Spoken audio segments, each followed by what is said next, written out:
Assalamualaikum warahmatullahi wabarakatuh. Halo Sobat Nusantara, selamat datang di podcast Kebangsaan, ruang diskusi yang membahas nilai-nilai kebangsaan dan semangat cinta tanah air. Pada episode kali ini, kita akan mengangkat tema visualisasi bangsa, yaitu bagaimana cara kita melihat, membayangkan, dan memaknai Indonesia, sehingga kita mampu menggugah rasa cinta tanah air dan bangsa. Tema ini juga sejalan dengan kampanye Bangga Berbangsa dan Bernegara Indonesia, serta berkaitan erat dengan wawasan kebangsaan dan nilai-nilai bela negara. Bersama saya, Muhammad Sandi, asal instansi Sekretariat Daerah Bagian Protokol dan Komunikasi Pimpinan sebagai narasumber, dan hari ini sudah hadir 4 narasumber kita. Silakan para narasumber menyapa pendengar kita. Halo Sobat Nusantara, bertemu lagi bersama Ninda Winarti, asal instansi Inspektur Pembantu Wilayah 4. Senang bisa bertemu dan berbagi bersama kalian. Halo semuanya, saya Reza Rio Saputra dari Dinas Kesehatan Kabupaten Lahat. Semoga diskusi ini bisa bermanfaat untuk kita semua. Halo semuanya, saya Mayang Rizkandari dari Dinas Perkebunan Kabupaten Lahat. Salam kebangsaan untuk kita semua. Halo semuanya, saya Sylvia Sahara dari Badan Kepegawaian dan Pengembangan SDM. Mari kita ngobrol tentang Indonesia dengan bangga. Baiklah, kita mulai dari konsep dasarnya terlebih dahulu. Bersama narasumber pertama kita, Kak Dinda. Apa yang dimaksud dengan visualisasi bangsa dan mengapa itu penting? Boleh Kak Dinda dijawab? Visualisasi bangsa itu sendiri adalah cara kita membayangkan Indonesia sebagai salah satu bentuk identitas bersama. Indonesia bukan hanya sekedar sekumpulan pulau, tetapi satu bangsa dengan sejarah perjuangan, nilai-nilai luhur bangsa, dan cita-cita bersama. Ketika visualisasi ini benar dan kuat, masyarakat akan merasa memiliki dan bertanggung jawab terhadap bangsanya itu sendiri. Begitu, Kak Sandi. Baik, sangat menarik ya. Bagaimana kalau kita ke narasumber kedua? Di sini ada Kak Reza. Menurut Kak Reza, bagaimana visualisasi bangsa ini bisa menumbuhkan rasa cinta tanah air? Oke, Kak Sandi. Eh, Menurut saya ya, ketika kita membayangkan Indonesia sebagai rumah bersama, maka rasa cinta akan muncul secara alami. Kita akan lebih menghargai perbedaan, menjaga persatuan, dan merasa bangga menjadi bagian dari bangsa Indonesia. Wah, sangat luar biasa ya. Sekarang kita masuk ke wawasan kebangsaan. Apa peran wawasan kebangsaan dalam menjaga persatuan bangsa? Kali ini kita ke narasumber ketiga. Di sini ada Kak Mayang. Boleh Kak Mayang? Kami persilakan.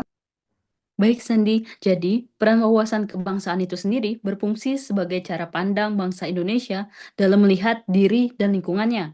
Nilai ini menekankan pentingnya persatuan, kesatuan, serta kepentingan nasional di atas kepentingan pribadi ataupun golongan. Jadi, tanpa wawasan kebangsaan ini, bangsa mudah terpecah oleh perbedaan, Sandi. Lantas, kalau menurut Kak Sylvia, bagaimana nih penerapan wawasan kebangsaan dalam kehidupan sehari-hari kita? Oke, baik. Jadi kalau kita bicara mengenai penerapan wawasan kebangsaan dalam kehidupan sehari-hari, jadi penerapannya itu sebenarnya sangat sederhana ya. Misalnya kita bisa saling menghormati perbedaan pendapat, kita juga bisa menjaga toleransi antar umat beragama, serta kita juga bijak dalam menggunakan media sosial agar kita itu nggak menyebarkan ujaran kebencian ataupun hoax, begitu, Kak. Berarti wawasan kebangsaan itu tidak hanya teori ya, Kak? Ya, betul, Kak. Wawasan kebangsaan itu harus hidup dalam sikap dan perilaku kita sehari-hari. Baik, baik. Kita lanjut ya. Ke nilai-nilai bela negara. Kita kembali lagi ke narasumber pertama kita, ada Kak Ninda. Menurut Kak Ninda, apa makna bela negara di era sekarang?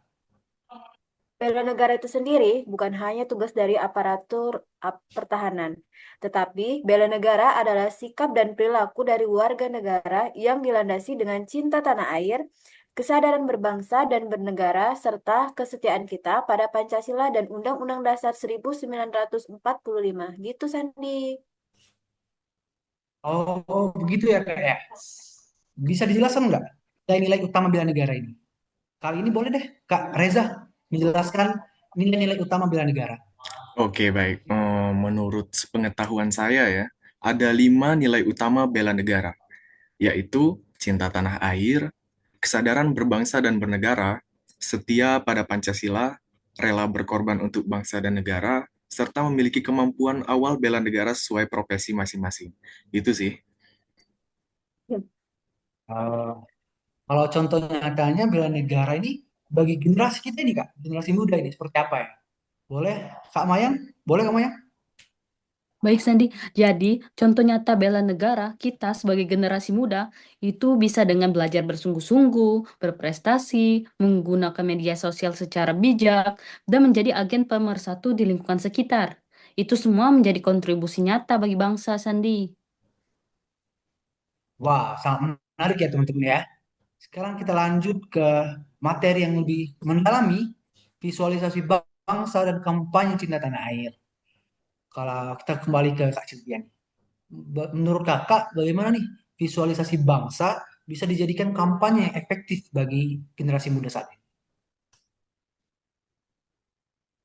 Oke, baik. Jadi mengenai visualisasi, visualisasi bangsa ini bisa kita wujudkan nih melalui konten yang positif seperti podcast, film, musik, dan media digital. Nah, ketika masyarakat juga melihat Indonesia itu sebagai bangsa yang besar, beragam, dan bermartabat, maka rasa bangga dan keinginan untuk menjaga bangsa itu akan tumbuh. Luar biasa. Sangat menarik ya teman-teman ya. Jadi Kak, kalau boleh ditanya lagi nih, kampanye bangga berbangsa dan bernegara Indonesia bukan hanya sekedar slogan ya. Iya, Kak, bener banget. Jadi ini adalah ajakan untuk berkontribusi menjaga persatuan dan masa depan Indonesia. Baik teman-teman, terima kasih sebelumnya kepada 4 narasumber kita. Sobat Nusantara, dari diskusi hari ini kita belajar bahwa Indonesia bukan sekedar nama negara atau batas wilayah di peta. Indonesia adalah rumah bersama, tempat kita tumbuh, belajar dan bermimpi. Keberagaman suku, agama dan budaya, dan bahasa bukanlah kelemahan, melainkan kekuatan yang menyatukan kita sebagai bangsa Indonesia. Seperti slogan kita, Bhinneka Tunggal Ika. Melalui visualisasi bangsa, kita diajak untuk melihat Indonesia dengan sudut pandang yang lebih utuh, bahwa di balik perbedaan akan ada selalu semangat persatuan yang harus terus kita jaga. Dan inilah inti dari wawasan kebangsaan, yaitu cara pandang yang menempatkan kepentingan bangsa, kepentingan negara di atas kepentingan pribadi maupun golongan. Rasa cinta tanah air tidak lahir secara instan, ia tumbuh dari kesadaran, pemahaman, kemauan untuk berkontribusi terhadap sesama. Setiap tindakan positif yang kita lakukan untuk bangsa sekecil apapun adalah bentuk nyata dari suatu kecintaan kita kepada negara kita, negara Indonesia. Bela negara di era sekarang tidak hanya selalu berbentuk perjuangan fisik. Bela negara hadir dalam sikap kita sehari-hari, seperti bersikap jujur, bertanggung jawab, menjaga persatuan, serta bijak dalam menggunakan media sosial agar tidak merusak harmoni bangsa. Generasi muda memiliki peran penting sebagai penerus bangsa. Dengan semangat belajar, berprestasi, dan menjunjung tinggi nilai-nilai Pancasila, generasi muda menjadi garda terdepan dalam menjaga identitas nasional di tengah tantangan global. Mari kita jadikan rasa bangga berbangsa dan bernegara Indonesia bukan hanya sebagai slogan, tetapi sebagai komitmen nyata dalam kehidupan sehari-hari. Karena masa depan bangsa ini berada di tangan kita semua. Baik, Sobat Nusantara, akhir kata, mari kita mulai dari diri sendiri. Menjaga persatuan, menghargai perbedaan, dan mencintai Indonesia dengan tindakan nyata. Karena Indonesia yang kuat bukan hanya dibangun oleh mereka yang berkuasa, tetapi oleh warga negaranya yang peduli. Jangan lelah mencintai Indonesia. Saya Muhammad Sandi bersama para narasumber mengucapkan terima kasih atas perhatian Sobat Nusantara. Sampai jumpa di episode berikutnya. Tetap bangga dan berbangsa bernegara Indonesia. Merdeka! Merdeka! Merdeka! Merdeka.